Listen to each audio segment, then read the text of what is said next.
Hello dear students, I welcome you all for the video session of the chapter 4 metals and non-metals. Dear students, the metal and non-metal chapter is very new for you, and this chapter should be thoroughly learned, should be understood carefully and thoroughly, because this chapter will be continued further in your 9th and 10th classes. So have taken the basic concept very clearly, so that you will understand this topic in a better way. So coming to the introduction, I have started the lesson from the basic concept, that is matter. That is matter. What is matter? Have you heard about this word matter? See students, all the materials present around us are made up of matter. All the materials present around us. So this concept of matter comes when you are learning about environment in your junior classes, like first standard, second standard, third standard.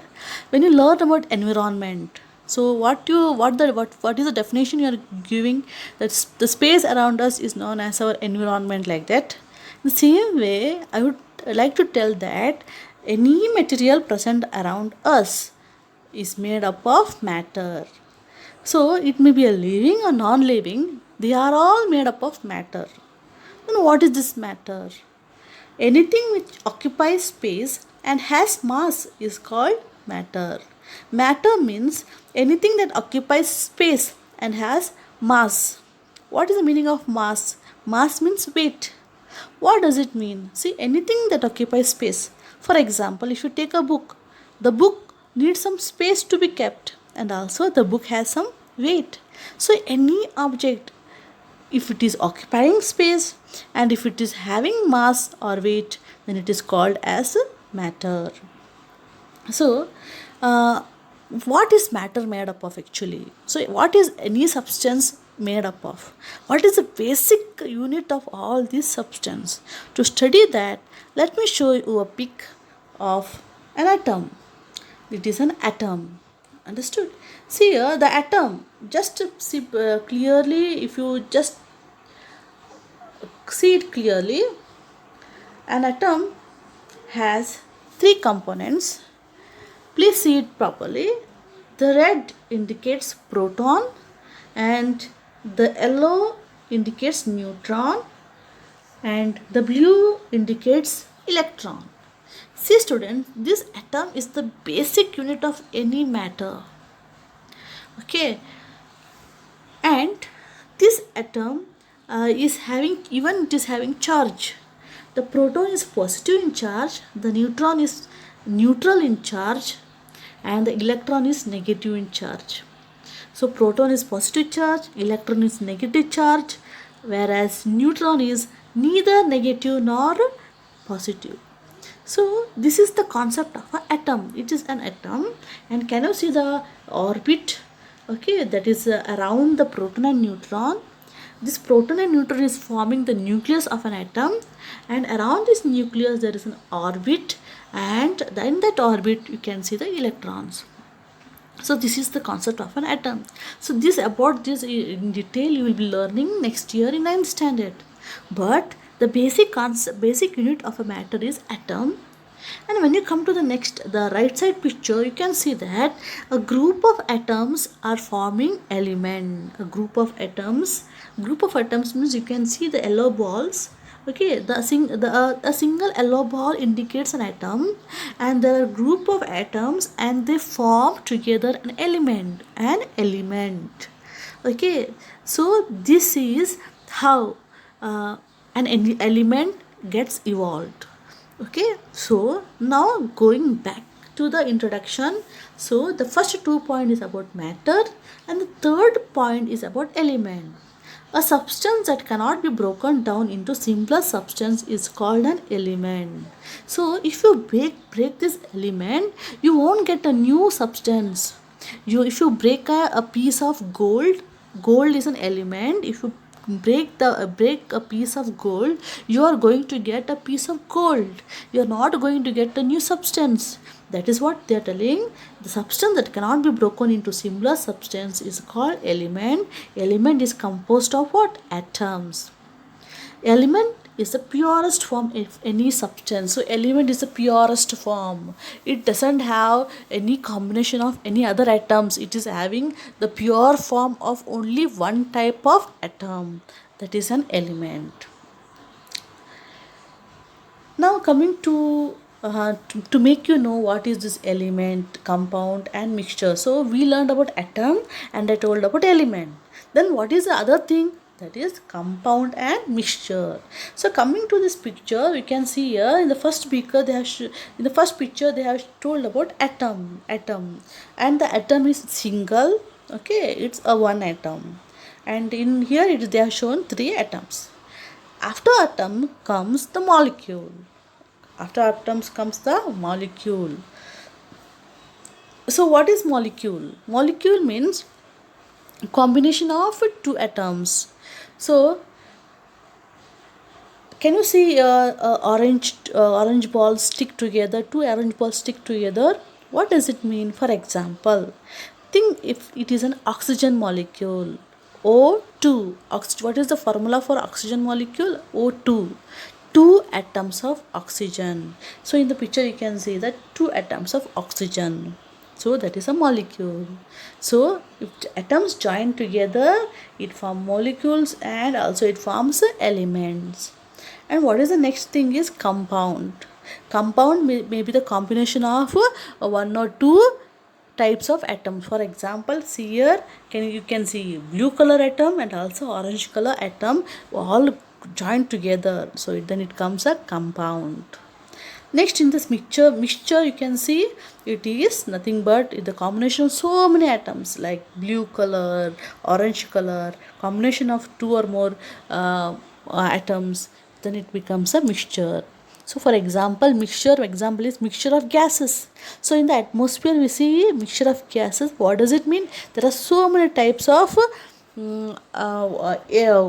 gases. For example, oxygen, hydrogen, carbon dioxide, nitrogen. So there are so many types of gases found in a atmosphere, and all those compose air. It forms air. So air is a mixture of gases. So to know it clearly, I have one more pic. Can you see the element, molecules of element? Can you see? Cl2, 2Cl, 2O, H2. So these are all gases, and this is the molecule of gases, and you can see that that's why it is called element, because if you cut it into a smaller pieces, you are going to get the same atom, because it is the combination of the same type of atoms. Coming to compounds, can you see the compounds? See here, there are H2, there are two hydrogen and one oxygen. So this is the combination of two types of atoms. That's why it is called compound. See here, this is a water molecule, then it is hydrogen chloride. So understand this. We have learned matter. From the matter we have learned the atom, which is the smallest unit. From the atom we have learned about element, molecule, compound and mixture. See here, as I told, it is very clear now. Matter, it is present in living and non-living things.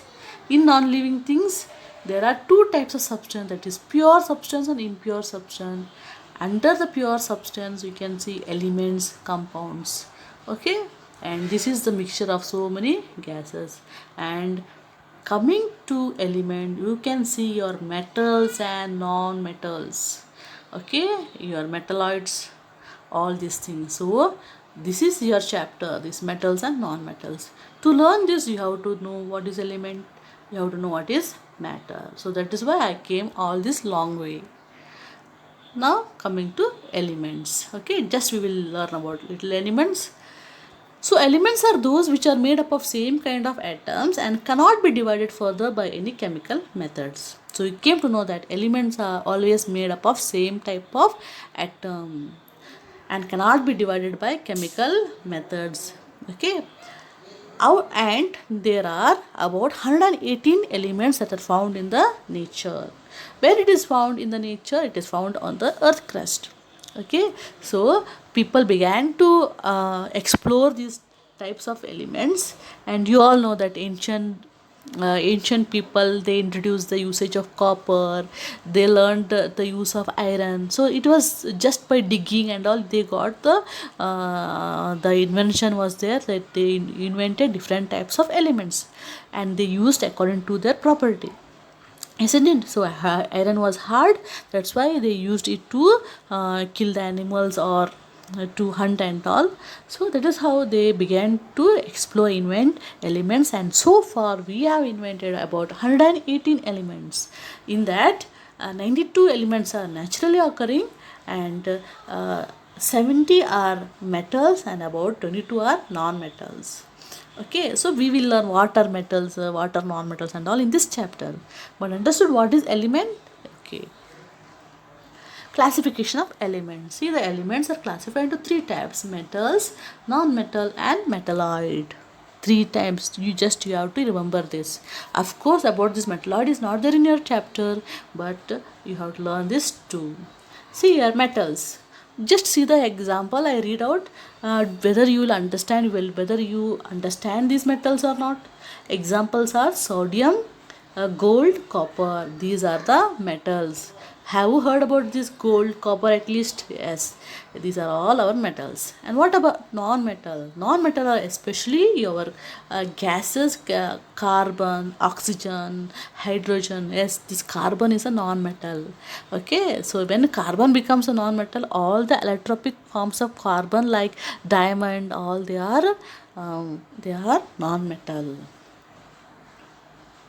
So this is the periodic table of elements. So periodic table means it is a chart where all the periodic elements which were invented are kept in a proper order, and according to their atomic number and all that, all you will learn in the higher classes. But in this is the periodic chart where the metals are written in the symbolic way in a order manner. For example, H means hydrogen, Li means lithium, B means barium, Na means sodium, Mg means magnesium. Likewise, there are so many elements and they have grouped. These are all metals. Some are non-metals and metals. Some are non-metals. These are all non-metals, and some are metalloids. Okay, so likewise they are grouped to study accordingly. And one more thing in this chapter we need to know is reactivity series of metal. What is the reactivity series of metal? So when we learn about reaction in this chapter, we should know that there are some metals which are more reactive, whereas some metals they are very less reactive. More reactive means what? It is having the power to react, also in the presence of oxygen. So you know that whenever we want to burn a paper, okay, we want some fire na we want some fire to burn the paper. Without igniting it, it won't burn. Okay, likewise we want something to burn, but some metals are so reactive that if you keep open exposed to the oxygen, it will start burning without any help of a fire. Okay, like that reactive metals are also there, and the examples are the sodium, potassium. Okay, they are all more reactive, that's why they are standing here. And can you see the arrow mark which is going down? Okay, that indicates that as you come down, the reactive power of the elements will decrease. Okay, and can you see last, you can see silver, gold and all. So they are also the metals, but their reactive power is very less. That is why we are wearing it as jewelry, and daily we are